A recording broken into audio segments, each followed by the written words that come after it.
اهلا بيكم يا اصدقائي في حفله البرجر. نرمين النهارده عامله لنا حفله برجر في وليمة البيت يا جماعة. وانا ما هنش عليا الناس اللي بتتابعني على الصفحه انها تتفرج معانا على العظمه دي. وطبعا هي مستعجله تقطع، انا ما اعرفش ليه، بس نرمين عامله لنا النهارده سوبر حفله. ايه ده يا نرمين؟ طب ده بق مين ده؟ بيرضي ربنا ده بق مين ده اللي انت بتقطعيه؟ طب بص جوسي ازاي. طب ده انا يمين اللي ياكل ده يعني؟ ما طب بص واحد جوسي صغير ازاي. قعدت اقول لها يا نرمين اعمليه سنجل، تقول لها هعمله دبل. انا ممكن اعرف انت عامله دبل لمين؟ يعني بص لنفسك، انا ممكن اكل دبل وانا ما استجريش اعملها. انا هاكل واحد دبل. ويا ريت مثلا عاملاه ارتفاع اللي هو شريحه، لا ده عاملاه ارتفاع سنتي. جوسي القطعه كفايوسي. بتاعت اللحمه تقريبا وزنها 130 جرام انا او عايزه اوريكم جباره. لونه من جوه عامل ازاي. لا يا جماعه ده قصه. وبقى ايه، بصوا عامله لنا صينيه مثلا بحسنا ان احنا ديناصورات. انتوا ديناصورات فعلا. ايوه بس ايه كل ده؟ بس طب انا ادوق ده كله ازاي دلوقتي؟ اعمل كده.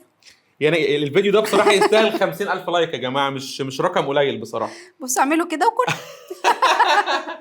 طب ليه؟ طب على ايه طيب؟ عماد انا هاكله كله زي ما هو. وانا كمان هتحدي القطمه هي ما بقتش قطمه، بيتهبره.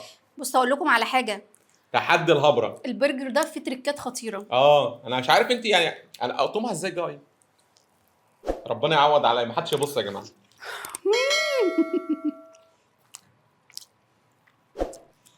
البرجر كما يجب ان يكون. انت قطمت ايه؟ بص اهو. بص انت انا هقسمه نصين يا جماعه معلش. على قد بقك طيب. ما خدت على قد بقى قسمته نصين اهو. بامانه قول رايك في الصوص. انا اللي معلمهولك. ابقى انا اللي معلمهولك، لا تشتغل الناس. انا اللي معلمك الصوص ومعلمك الجبنه ومعلمك القلي انا مش هتكلم يا معاك. بنتي النهارده اول فيديو بعد عيد جوازنا، انت بتقولي ايه؟ يا جماعه ده احنا تعبانين ومش انا شقيت في الموضوع ده.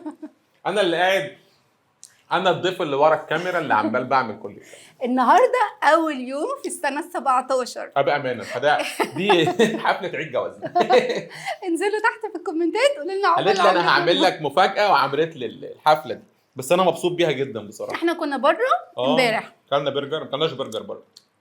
كان نفسي اكل برجر بس ما قلقت فقلت لا هعمله لك تاني يوم. بذمتك مش احلى من بره؟ احلى. اعملوه بقى بتركاتي. ما تنسوش تعملوا فولو، ما تنسوش تكتبوا لنا كومنت حلو. مين مراته عملت له حفله برجر في عيد جوازنا؟ بالشكل ده. مين المحظوظ ابن المحظوظ اللي عاش التجربه معايا ده؟ انت. انا الوحيد على فكره. عيد جواز محدش، عشان خاطر ربنا ما حدش يحسدني، انا طيب على فكره. ومش ناقص.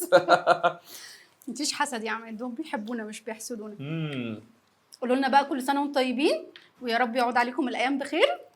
دينا احنا وليكم. انا مش بتكلم في الفيديو ده. مش هتكلم. لا. ما تنسوش تعملوا فولو بقى امم وتوصلوا الفيديو ده ل50,000 لايك. اه ونشوفكم بقى مع فيديو هم جديد. شافوا الفيديو ده اصلا؟ يدخلوا بقى يشوفوه عندي. يا جماعه الفيديو بكل تركاته عند نرمين على الصفحه، واصحابي اللي فاكرين ان هم يا جماعه دي صفحتي والتانيه صفحتها، دي صفحتنا والتانيه صفحتها، هي باسم نرمين صبري، دي عماد ونرمين، عشان الناس كلها بتقول لي يا صفحه. يا جماعه هم صفحتين. عماد بيدوق ويقيم عنده عشان خاطر يبدا يعني يتريق عليا براحته. لا يا نرمين، عشان اوريهم قد انت عظيمه. بأمانة عظيمه. بأمانة انت بتتريق عليا. بأمانة عظيمه. مش عايزه اقول لكم. انت عظيمه. مش عايزه اقول لكم. انت عظيمه. عماد معقد نص العيله. اه ما بيقدرش ياكل ولما انت بياكل عظيمة. بيتريق على كل الناس. وبيتريق عليا، انتوا تفتكروا مرات اخويا بيعديها ساندي بتخاف تحسدني، بتخاف تعزمني عشان ما اتريقش عليها. مش ساندي بس العيله كلها. انا الوحيد اللي بيتعزم بيقلقوا مني. هو بص فظيع، محدش يساله على رايه. بس جميل بصراحه، انا اتبسطت. الف هنا. عقبال السنه 18 نفس العزومه دي يا جماعه. نغير. كان يوم من اعظم الايام. هسيبكم بقى واعملوا لايكات وفولوات واعملوا كل حاجه ونروح بقى ايه ناكل. نكمل الوليمه دي وارجع لكم تاني.